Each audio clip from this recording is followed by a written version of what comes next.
are taken to one of 3 public health laboratories. Currently, the approximate time for results from our public health laboratories in Florida is 24 to 48 hours. And if positive, we are currently working with the Centers for Disease Control and Prevention to confirm these test results. Additionally, it is important to note, once we have a presumptive positive in Florida, we are taking all necessary public health measures to prevent the spread of the disease and isolating those individuals. I just want to reiterate, we are poised, working with the Centers for Disease Control and Prevention and other partners to respond to COVID-19 in Florida.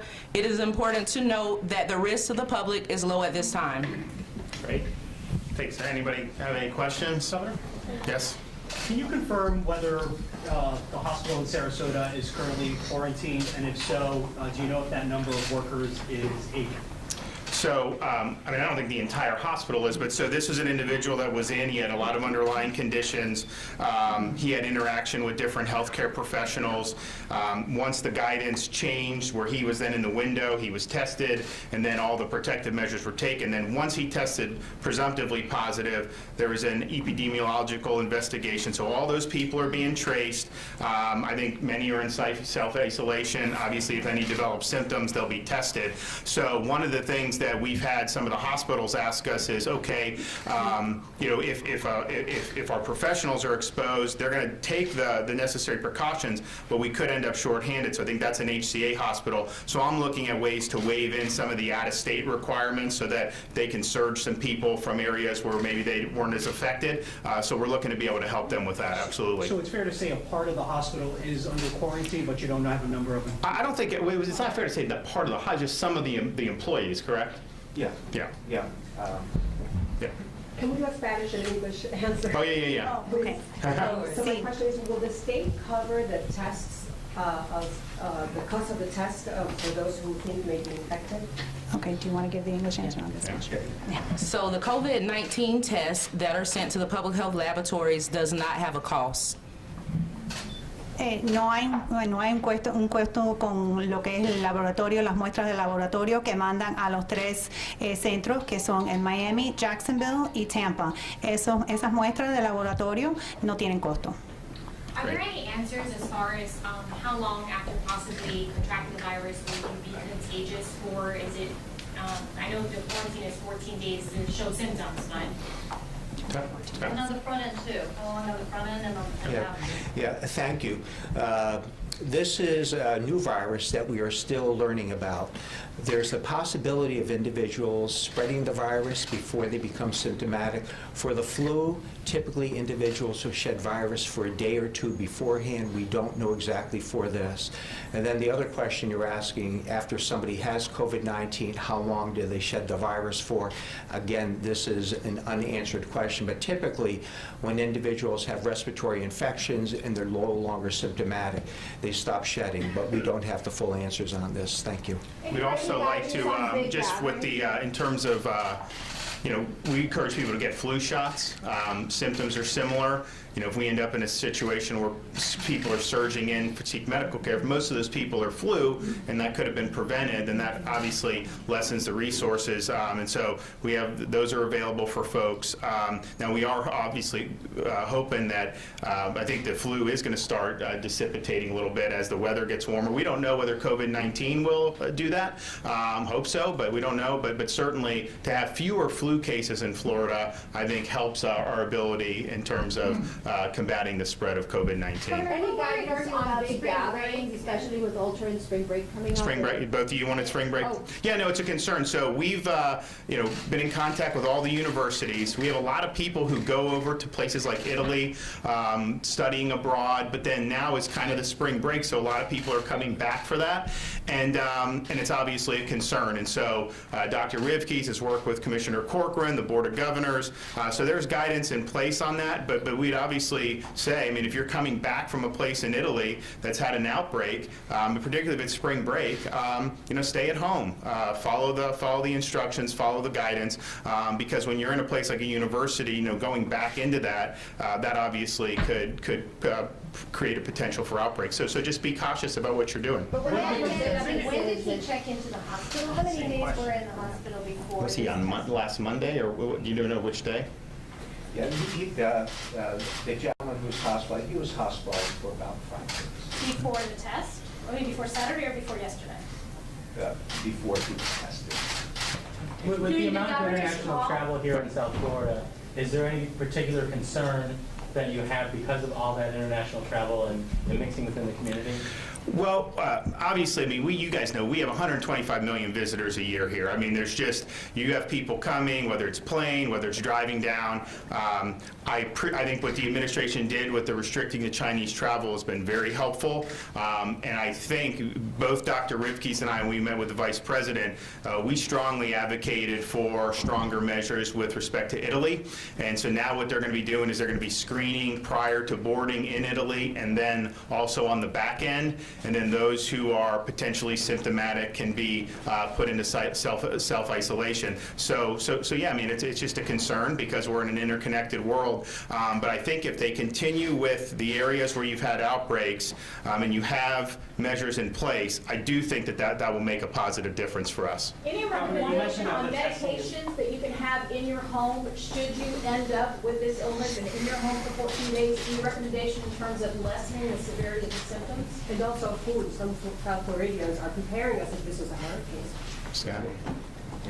Thank you. First, let me emphasize that we don't have any known community spread with widespread within Florida. So please pay attention to that. So as far as the preventative measures that we talked about, hand washing, staying away from individuals who are sick, that's the best way for us to be able to protect ourselves. If we get to situations where there appears to be community spread, then we will have additional guidance at that time. You don't think The issue in Manatee County is believed to be community spread. Well, it's under investigation. I mean, so he had no, at least reported travel from any of these places. So we know that. We don't know who he's been in contact with. So this investigation is tracing all those contacts, and then we'll see. So we don't have all the facts on it yet. Hopefully, we will, and obviously, we want to report those as soon as we do it. But we also don't want to put out anything prematurely if we don't have the actual facts.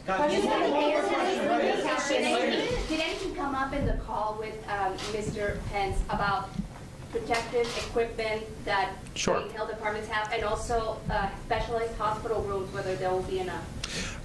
So on the former, yeah, so they have the ability surge equipment from CDC, which is good. Scott has some equipment stockpiled as well, and so that's great. And I think that as part of whatever supplemental funding is passed by the Congress, which I think we will see, but who knows with them, then that obviously could be used. And so what the Vice President is envisioning as a former governor is, look, you guys need to be able to combat this thing, so you guys do what you got to do. We will appropriate money and then simply reimburse you on the back end. And so I think that probably would work well for us. They are, there's a huge uptick in protective masks and things that are going to be produced by some of these companies now in response to this. So I think that's good. In terms of the hospital didn't come up, but we're mindful of the fact that, okay, this COVID-19, 80% of the people who acquire it at least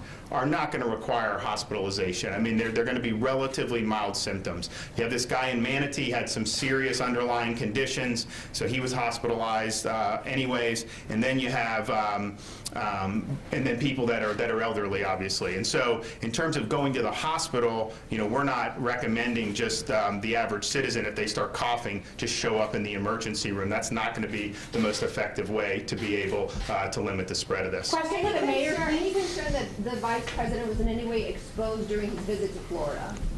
No, I don't think so. I mean, no. For the The mayor, woman has a please? roommate. Is she a student or is this her sister? What is? You said she wasn't sure she was a resident of Florida.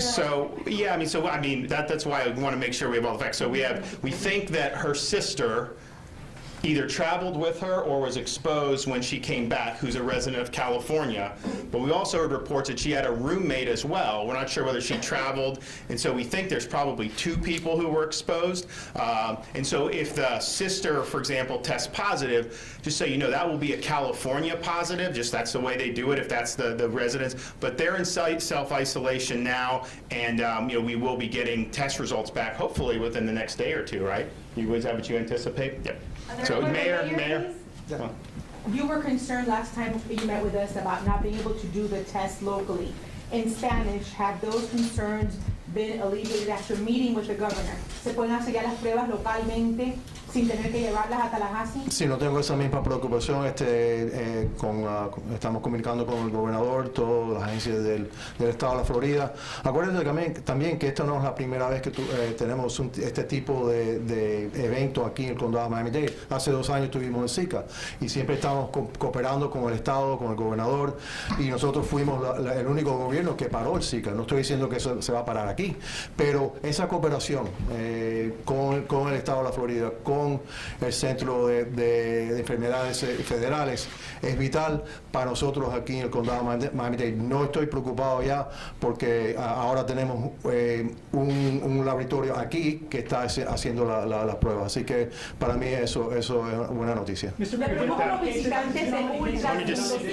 I'll let him go. Just let me say with the testing, so we do have now the 3 test centers in Florida. They are working, and we don't know that it's going to happen tomorrow, but they are working on getting the ability to test in some of these facilities, so in a hospital or some of the doctor's office. And so how many kits? They have like 15,000. So it's going to take a little bit of time to get out, but that will also speed things up and make things. 15,000, that's right. Announced 3 more deaths in Washington State, meaning that Florida is the home of retired communities. Anything you have to say about the elderly in Florida? Well, first, I mean, I think our condolences to the people in Washington State. I mean, I think that was very unfortunate. But yes, these assisted living facilities, the nursing homes, places that have a lot of senior citizens, particularly those who may have medical conditions, you absolutely need to take proper precautions about who's being allowed in those facilities. I mean, to let somebody come in who had just come back from Italy, who has symptoms, would be a huge mistake. And so, you know, we're going to be working proactive to deliver that message as clearly as we can, but we certainly are concerned, given our demographics, that if that's not, if those folks are not watching who's coming in, then you could end up, seeing this virus transmitted, and that would not be good. So, okay, thank you guys, appreciate it.